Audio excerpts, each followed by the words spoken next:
Hi everyone, today we are going to talk about paired t-test. So these are key points from the last lecture. In the previous lecture, we compared two independent groups, but this time we are going to learn about how to compare paired data.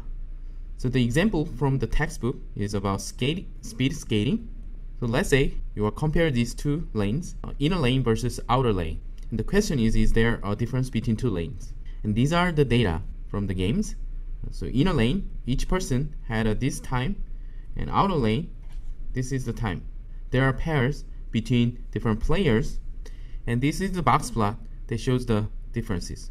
So inner lane versus outer lane. So what's the parity t-test?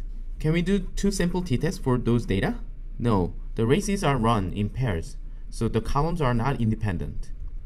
Instead, we should focus on the differences between each pair. So for example, these are the data from the previous page, and we can calculate the inner minus outer. So these are the difference values. Comparing two dependent data is not a problem. Paired data provides actually an opportunity. So we need to take advantage of the paired data structure, so we can do paired t-test. So use pairwise differences. Ignore original two columns, so we can ignore these two. Instead, we can use this column and do the one sample t-test on the pairwise differences. So the assumptions conditions are going to similar to one sample t-test, but there is a paired data assumption. You should not use methods for paired data on independent data, or methods for independent data should not be used for paired data. For example, two sample t-test. So there are independence assumption. The differences for pairs should be independent of each other. The conditions are same with the one sample t-test, and there's normal population assumption. The population of differences should follow a normal model, and actually each group doesn't need to follow a normal model. So I'm going to show you the steps of paired t-test.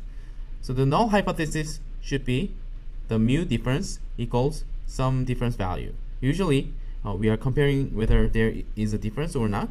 So delta for null hypothesis usually becomes 0. And t-value is defined by the mean of the differences minus the null hypothesis value divided by standard error of the differences.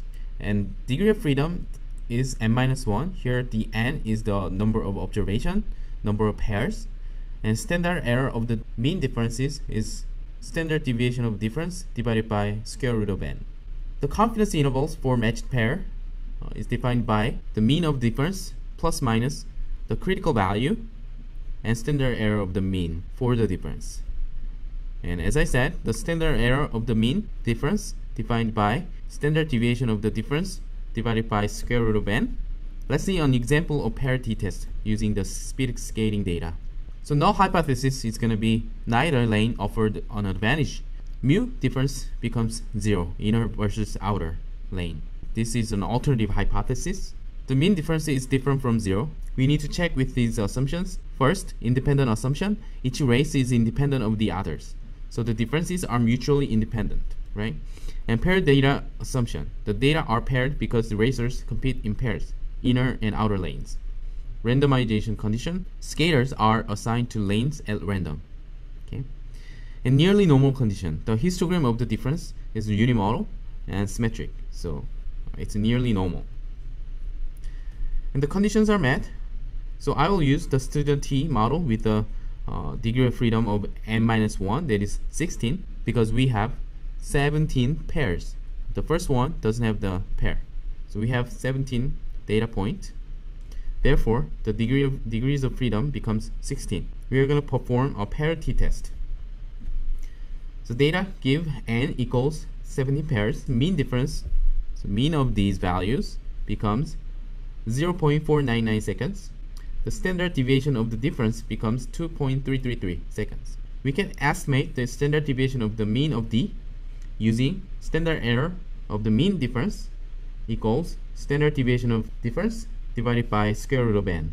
So it becomes 0.5658, and T16, so degree of freedom is 16 as I said, equals 0.499 from this, and from this divided by 0.5658.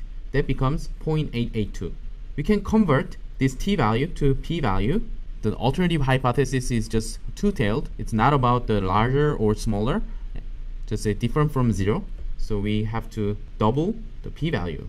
That is 0.39.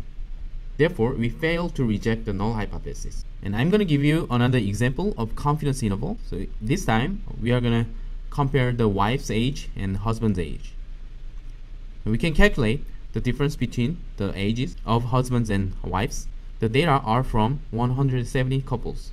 And we can check the assumptions. The data are paired because they are on the members of married couples. And independence assumption. The data are from a randomized survey. So couples should be independent of each other. And these couples were randomly sampled. So randomization condition is also met. And 10% condition, the sample is less than 10% of the population of married couples in Britain because it's a small number.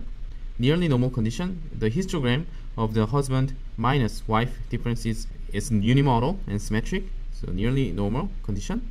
So the conditions are met, so I can use a student's T model with n-1, that is 169 degrees of freedom, and find the paired T interval. So n equals 170 couples, and the mean difference is 2.2 years, and standard deviation of difference is 4.1 years. And from that, we can estimate the standard error of the mean difference as this. So that is 0.31 years. And the degree of freedom is going to be 169. And the 95% critical value for this is 1.97 from the table. And the margin of error is critical value times standard error of the mean difference. That is 1.97 times 0.31. So 0.61. That is the margin of error. So that the 95% confidence interval is 2.2 plus minus 0.6 years. That is 1.6 and 2.8 years. So we can conclude that I'm 95% confident that British husbands are on average 1.6 to 2.8 years older than their wives. We need to be careful about effect size. Let's use the example of speed skating again. And though the test failed to reject the null hypothesis, is it really okay? Because if we calculate the 95% confidence interval of the difference, it's minus 0.7 to 1.7 seconds. So examining the confidence interval is a good way to get a sense for the size of effect.